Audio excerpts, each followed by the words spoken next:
ವೀಕ್ಷಕರೇ, ಎವನ್ ಕನ್ನಡ ನ್ಯೂಸ್, ನಾನು ಬೀರೇಶ್ ಪೂಜಾ. ಇಂದು ಹಾವೇರಿ ಜಿಲ್ಲೆ ರಾಣೆಬೆನ್ನೂರು ತಾಲೂಕಿನಲ್ಲಿ ಗುಡುಗು ಸಮೇತ ಭಾರೀ ಮಳೆ ಸುರಿದಿದೆ. ಜೊತೆಯಲ್ಲೇ ತಾಲೂಕಿನ ಕೆರೆಮಲ್ಲಾಪುರ ಗ್ರಾಮದ ಹೊರವಲಯದಲ್ಲಿ ರೈತನೋರ್ವನ ಬಣವಿಗೆ ಲೈನ್ ಶಾರ್ಟ್ ಸರ್ಕ್ಯೂಟ್ನಿಂದ ಬೆಂಕಿ ಬಿದ್ದು ಇಡೀ ಬೆಂಕಿಯಿಂದ ಬಣವೆ ಸುಟ್ಟು ಕರಕಲಾಗಿರುವ ಘಟನೆ ನಡೆದಿದೆ ಎನ್ನಲಾಗ್ತಾ ಇದೆ. ಮೇಲ್ನೋಟಕ್ಕೆ ಇಲ್ಲಿ ದೃಶ್ಯಾವಳಿಗಳನ್ನು ನೋಡ್ಬೋದು ವೀಕ್ಷಕರೇ. ಈಗ ಈ ಒಂದು ಗಾಳಿ ಧೂಳಿಗೆ ರಭಸವಾಗಿ ಬೀಸಿದಂಥ ಗಾಳಿ ಧೂಳಿಗೆ ಲೈನ್ ಶಾರ್ಟ್ ಸರ್ಕ್ಯೂಟ್ನಿಂದ ಈ ಬೆಂಕಿ ಹತ್ತಿ ಉರಿದಿದೆ ಎನ್ನಲಾಗ್ತಿದೆ.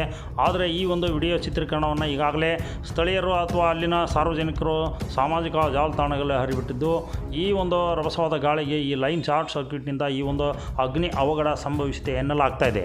ಆದರೆ ಖಚಿತವಾಗಿ ಈ ಒಂದು ಬಣವೆಯ ಮಾಲೀಕರು ಅಥವಾ ರೈತರು ಯಾರು ಎಂಬುದು ಕೂಡ ಇಲ್ಲಿವರೆಗೆ ಲಭ್ಯವಾಗಿಲ್ಲ.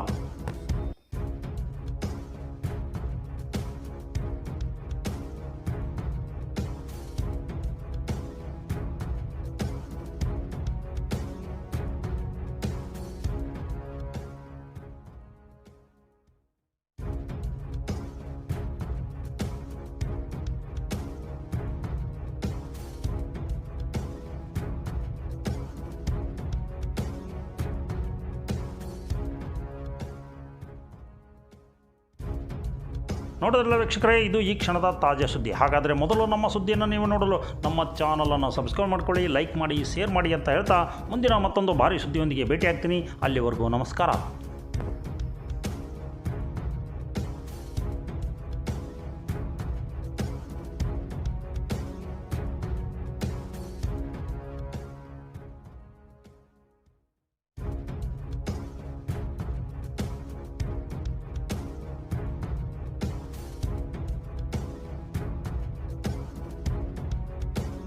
ನೊಂದವರ ಧ್ವನಿಯಾಗಿ, ದುರ್ಬಲರಿಗೆ ಬಲವಾಗಿ, ಅಸಹಾಯಕರಿಗೆ ಸ್ಪಂದನೆಯಾಗಿ ನಾವು ನಿಮ್ಮ ಜೊತೆಗಿದ್ದೇವೆ.